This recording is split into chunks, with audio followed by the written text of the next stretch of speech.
Assalamu alaikum students. Welcome to third video of week 2.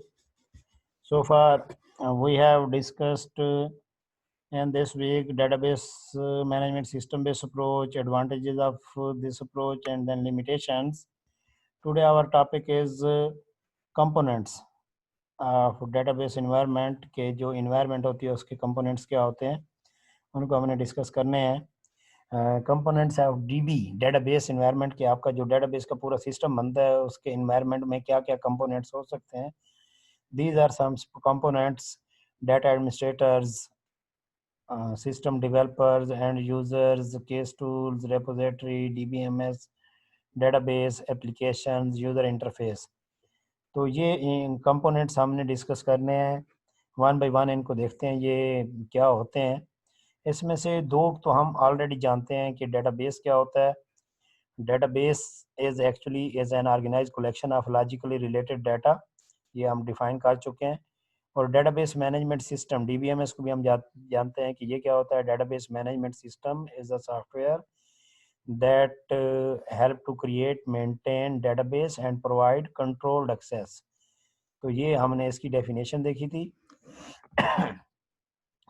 तो अब दूसरे कंपोनेंट्स देखते हैं वन बाय वन. तो first of one is case tools. Case tools हम कहते हैं computer aided software engineering tool. Computer aided software engineering tools. तो एक्चुअली जब भी आप कोई सिस्टम बनाने जा रहे हैं तो आप सिस्टम, ये डेटाबेस सिस्टम है, कुछ और भी करेंगे तो आपको ऑफ द शेल्फ कुछ टूल्स ऐसे मिलते हैं जो आपके सिस्टम बनाने में हेल्प प्रोवाइड करते हैं, एड प्रोवाइड करते हैं. तो ऐसे अगर कोई टूल्स यूज़ कर रहे हैं, आप खुद नहीं बना रहे बल्कि ऑफ द शेल्फ यूज़ कर रहे हैं, तो इनको हम कहते हैं केस टूल्स.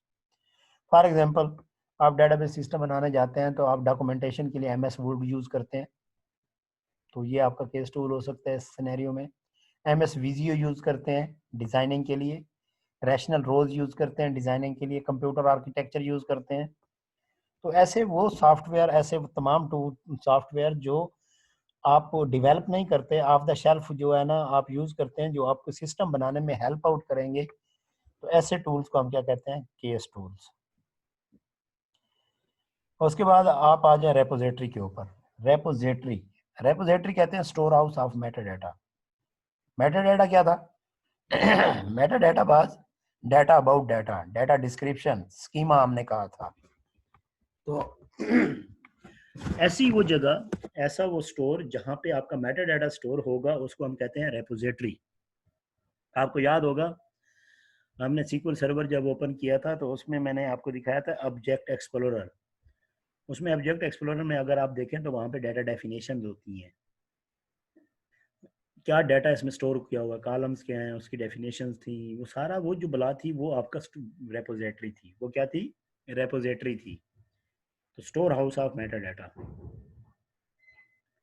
नेक्स्ट आपके पास है user interface. Interface interface is वे जो कि आपको कम्युनिकेशन प्रोवाइड करती है between the user and the system. Between user and system. जैसे आप क्या कहते हैं, कोई एप्लीकेशन यूज़ करते हैं तो उस एप्लीकेशन के साथ यूज़र को इंटरेक्शन प्रोवाइड करने के लिए एक फ्रंट एंड इंटरफेस बनाया जाता है, उसे हम कहते हैं यूज़र इंटरफेस. आप प्रोग्रामिंग करते हैं, प्रोग्रामिंग फंडामेंटल में आपने प्रोग्रामिंग की होगी, तो आप एक प्रोग्राम बनाते हैं जिसमें वो कुछ इनपुट ले रहा होता है, कोई डिस्प्ले कर रहा होता है. वो एक कमांड बेस होता है, आप इंस्ट्रक्शन दे रहे होते हैं, टाइप कर रहे होते हैं. तो वो भी एक इंटरफेस होता है जो यूज़र को आपके बनाए हुए प्रोग्राम के साथ इंटरेक्शन प्रोवाइड कर रहा होता है. तो कोई भी आपके पास सिस्टम होगा उसके साथ इंटरेक्शन के लिए आपको इंटरफेस रिक्वायर्ड होगा. एटीएम पे जाते हैं तो वो सामने जो बला नज़र आ रही होती है वो आपका इंटरफेस होता है, वो आपको इंटरेक्शन प्रोवाइड कर रहा होता है बैंकिंग सिस्टम के साथ. तो यूज़र इंटरफेस आपका क्या होता है? It is a software, it is a tool जो कि इंटरेक्शन प्रोवाइड करता है between user and the system, between user and the system. तो आप याद रखें कि सिस्टम आपका जो यूज़र है, यूज़र आपके सिस्टम के साथ इंटरेक्शन प्रोवाइड करेगा, उसके लिए आपको कोई ना कोई टूल, कुछ फ्रंट एंड बनाना पड़ेगा, उसे हम क्या कहते हैं, यूज़र इंटरफेस। तो जैसे हमने SQL सर्वर में देखा है, उसमें क्यूरीज लिखने के लिए जो वो होता है वो कमांड बेस होता है, तो वो इंटरफेस होता है। विंडो में आप सिस्टम के साथ इंटरेक्शन करते हैं तो ग्राफिकल यूज़र इंटरफेस होता है। तो यूज़र इंटरफेस आपको रिक्वायर्ड होता है। नेक्स्ट आपके पास है एप्लीकेशन प्रोग्राम्स। एप्लीकेशन प्रोग्राम्स क्या होती हैं? अब देखें, आप देखें अगर जो डाटा होता है वो फैक्ट्स पड़े होते हैं। आप क्रिकेट मैच देखते होंगे, उसमें एक जो स्कोर स्टोर होते हैं, ओवर नंबर स्टोर होता है, नंबर ऑफ ओवर स्टोर होते हैं। लेकिन अगर देखें कभी, तो वो आपको दिखा रहे होते हैं ग्राफ में। तो ग्राफिकल रिप्रेजेंटेशन कहाँ से आती है? आप कोई ऐसा प्रोग्राम लिखते हैं जो आपके फैक्ट्स को उठा के ग्राफिकल रिप्रेजेंटेशन देता है। तो कोई भी सिस्टम बनाएंगे, हो सकता है आपको जैसा डाटा है वैसा ना दिखाना हो, आप उसको उसकी शेप चेंज करके उसकी रिप्रेजेंटेशन चेंज कर सकते हैं। सपोज करें स्कूल का डाटा है, स्कूल का डाटा है और आप देखना चाहते हैं कि कितने परसेंट बच्चों के ए ग्रेड है, कितने परसेंट के बी ग्रेड है, कितने परसेंट के सी ग्रेड है। वो परसेंटेज आपकी कहीं पे भी नहीं पड़ी होगी, ग्राफिकल आप देखना चाहते हैं, तो वो ग्राफ बना के देखना चाहते हैं, तो आपको कोई एप्लीकेशन चाहिए होगी जो उसको ग्राफ में कन्वर्ट करके दे। तो आपके सिस्टम में कुछ प्रोग्राम्स रिक्वायर्ड होंगे जो आपके डाटा की रिप्रेजेंटेशन को चेंज करें, डाटा की रिप्रेजेंटेशन को क्या करें, चेंज करें। तो वो प्रोग्राम्स आपने डेवलप करने हैं, ऐसे प्रोग्राम्स जो आपके सिस्टम को सपोर्ट करने के लिए होंगे, ऐसे प्रोग्राम आपके एप्लीकेशन प्रोग्राम्स कहलाते हैं। क्या कहलाते हैं? एप्लीकेशन प्रोग्राम्स कहलाते हैं। एंड यूज़र, तो नाम से ही है कि आपके पास क्या होता है, यूज़र जो यूज़ करेगा उसे एंड यूज़र कहेंगे। अब एंड यूज़र की दो टाइप्स होती हैं, एक आपके पास होता है नैव यूज़र और दूसरा होता है सोफिस्टिकेटेड यूज़र। नैव यूज़र वो यूज़र होता है जिसको कोई भी पता नहीं होता, बस उसने यूज़ करना होता है। बैक एंड पे कैसे डाटा पड़ा हुआ है, कौन सा टूल यूज़ हो रहा है, उससे उससे कोई गर्ज नहीं होती।